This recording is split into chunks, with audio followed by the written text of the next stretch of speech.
I saw Oppenheimer last night in Dolby. I chose not to see it in IMAX. I wanted to experience the sound of it because we're talking about bombs, we're talking about explosions. So I preferred to see this in Dolby.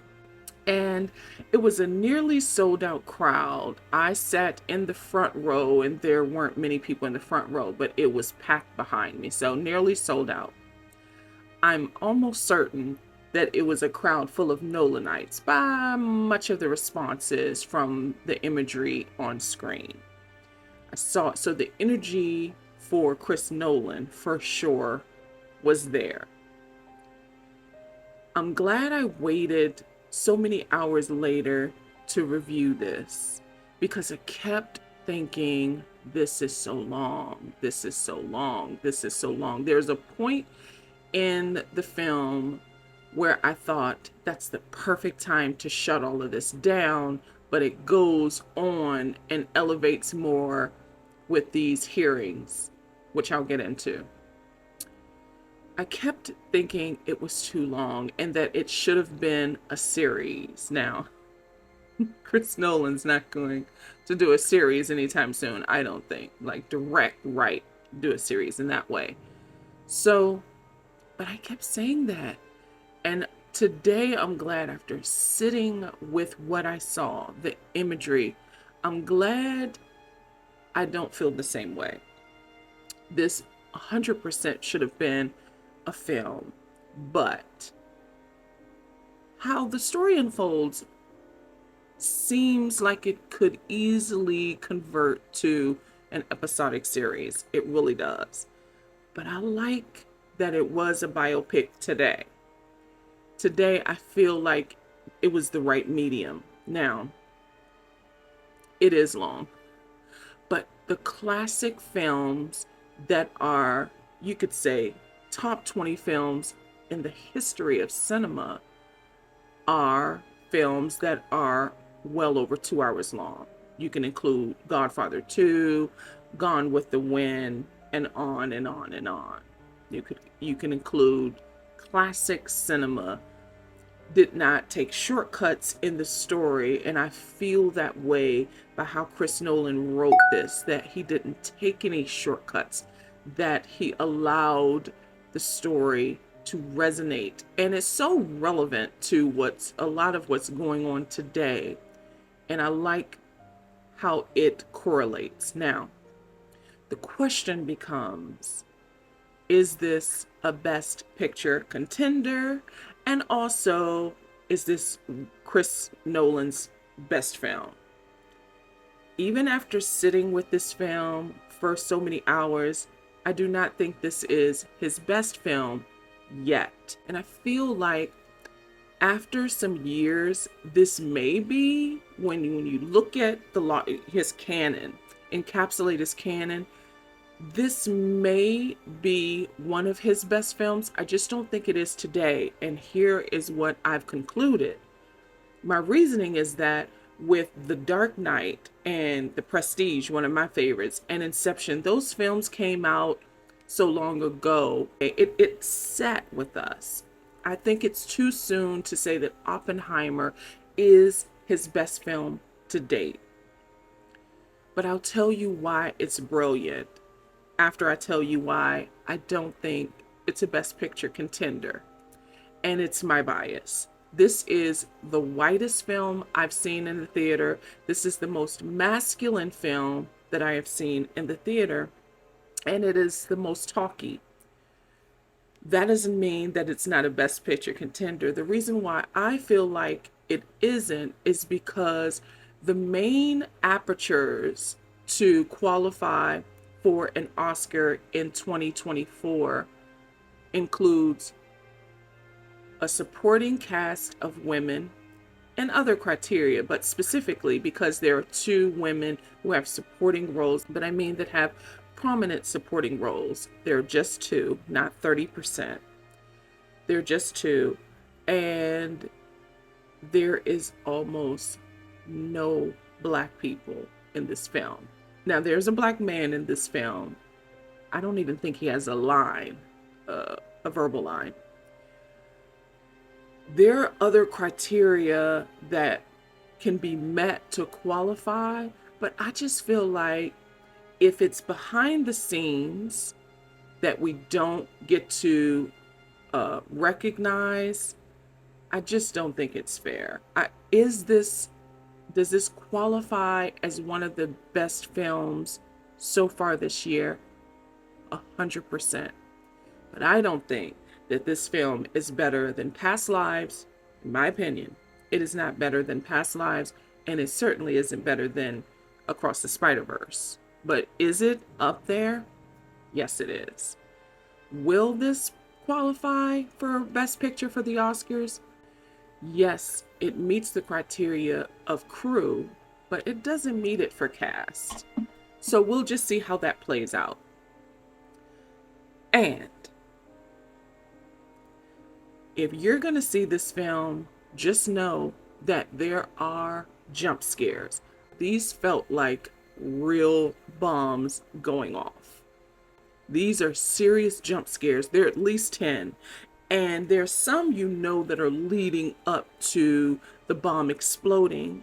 There are other times when it just happens, and I was so frightened. The placement of the bombs they're situated in the film so perfectly. I love the craft of storytelling also in this film. I think it's brilliant how he did it. And here's what I mean by that. He, meaning Chris Nolan, who wrote this film, directed it, and produced it. I think what he did so well, as far as the screenwriting, it's one of the best screenplays this year for sure. I still think Past Lives is up there because of how the silences are written, but this is up there.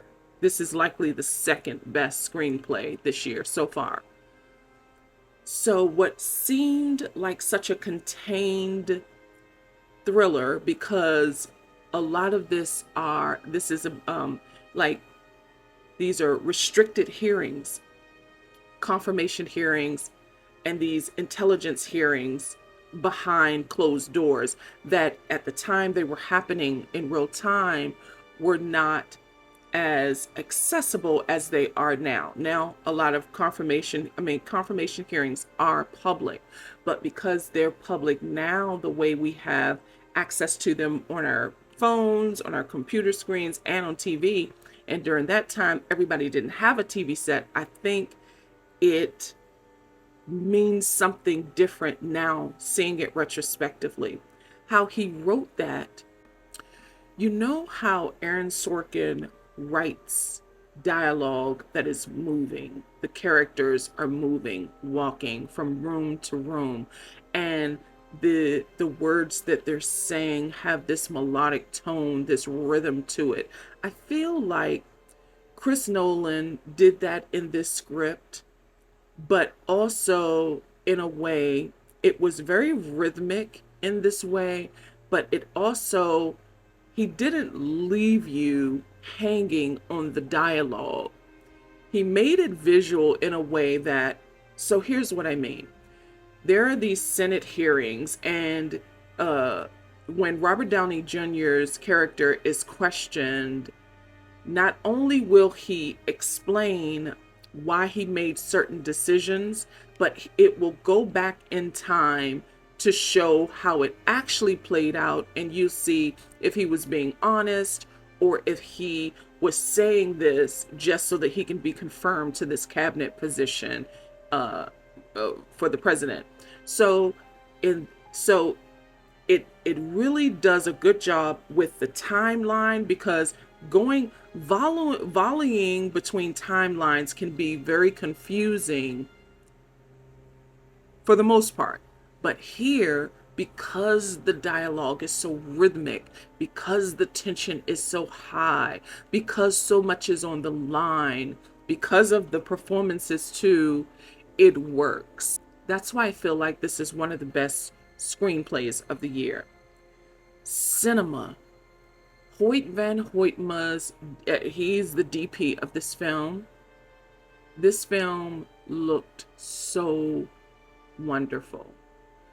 Cinematically, this he would go from color to black and white, but the black and white in a way that felt live, like it was real time, like it was happening now. Paired with the sound design and what the screen portrayed was so brilliant. Now, I feel like Hoyt van Hoytma should have been nominated for an Oscar last year for Nope. I think Nope looked incredible. One of the best looking films last year. He must. He must be nominated for Best Cinematography for an Oscar for this film. This film looks like nothing else. Now I know that Across the Spider-Verse is the best looking film this year, but this one is up there. He has to be nominated. He was snubbed last year, as far as I'm concerned. He cannot be snubbed this year. This film looks good, and the way it's edited, it is edited in such a choppy way, which adds to the tension and adds to the rhythm, because how it transitions, the editing as far as the transitions are concerned, because the timelines change. That was the brilliance of the editing too. It changed in such a rhythmic way. Let's talk about the performances. There is a lot of talk about Cillian Murphy being nominated for Best Actor. He did a good job, but he didn't blow it away for me. Robert Downey Jr. steals this film. He is going to get a supporting actor nomination for sure. He steals this movie. Every scene he's in, he steals it. This is one of his best performances probably since Chaplin. He is so fantastic in this film. He will be nominated. Matt Damon is also fantastic in this film. And believe it or not, he's the comic relief. He is so brilliant in this film, and he's perfectly cast. Now, there are a lot of cameos in this film that I thought were unnecessary. In the larger scheme of things, I thought that they were unnecessary. It felt like name dropping casting, really. And they all do a good job. I will talk about the two supporting actresses. Emily Blunt gives the type of performance she's given. I believe it compares to Woman on a Train. She's really good in this film, and I'm going to see if there's enough room for her to be nominated for Best Supporting Actress. Florence Pugh was brilliant. She really brought me to tears, but then I was so pissed at one specific scene I felt was totally unnecessary. She has a nude scene in the hearing, which I felt was all of these men are there. Emily Blunt's there, and she is mounted on top of Cillian Murphy's. Obviously, he plays Oppenheimer. There was no reason for her to be nude in this scene. Now, Florence Pugh is 27 years old. She has agency. She chose to do this. I get the whole bit. But when you see this film, or if you've already seen it, you have to agree with me. This was totally unnecessary. It didn't move the narrative in any way. It was so unnecessary.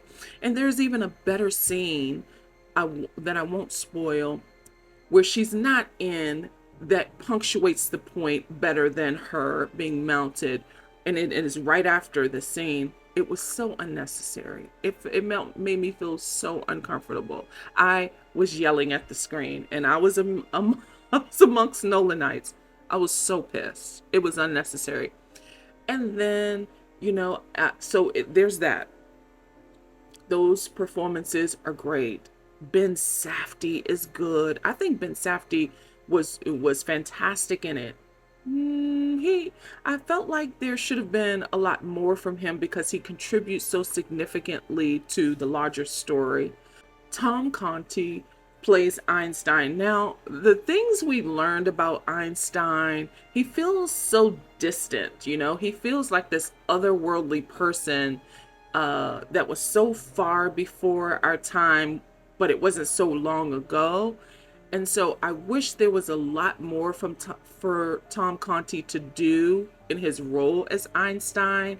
And he has these pivotal moments that contribute significantly to the development of Oppenheimer's character, really, of his character, and how he is moving along in with his ego of becoming a man of the moment, and such this iconic figure of someone who is dangerous and also approachable in a way.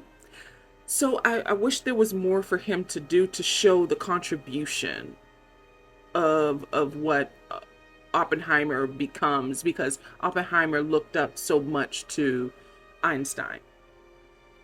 And I almost was remiss to mention that in the beginning of the film, there are these points where Oppenheimer is obsessed with the sound of explosions and crashing and objects banging against other objects.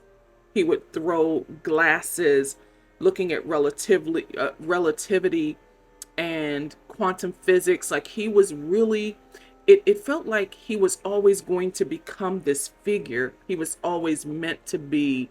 And these little moments that seem so insignificant mattered in the larger story. So I like how that played out. Again, the sound design is really good. The score is so haunting, and it elevates the tension and the mood perfectly.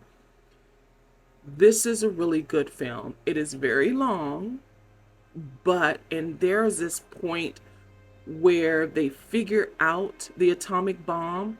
That moment, I thought that was going to be the end of it, but because this is a parallel story with Robert Downey Jr.'s character, it continues on, and I see why it matters. So they build this town. They build this town for Oppenheimer to test atomic bombs, or to test his bomb, because America, the US, was so behind Germany and Russia when it comes to this technology. So I felt like once we got the bomb, that was it. But it really wasn't. The story continued on, and I kept thinking, what if this were a better episodic story? Would that have been a better medium? All in all, I think his reasoning behind, this being in the right medium as a film was to join the iconography that we cherish, that are over 3 hours long: Schindler's List, The Godfather Part 2, Gone with the Wind. So I think once, like, say 50 years from now, this will be just like those other films that are 3+ hours long. So, should you see this film in theaters? I saw it in Dolby. I had a good time. Does it have rewatchability for me? Not in the theater.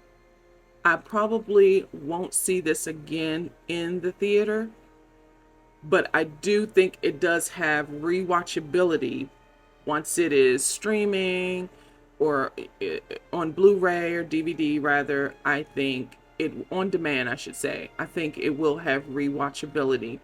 I won't personally see it in the theater again, but it is a brilliant film that I think will be cherished and will stand the test of time 50 years, 100 years from now.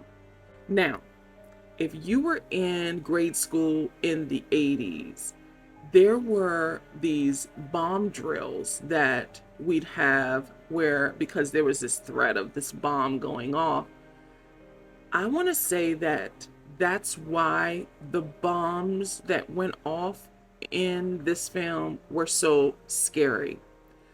I don't know if these are going to be considered jump scares to other people, but for me, the bombs going off so abruptly was frightening. it sounded real in Dolby. I don't know how it's going to sound in IMAX.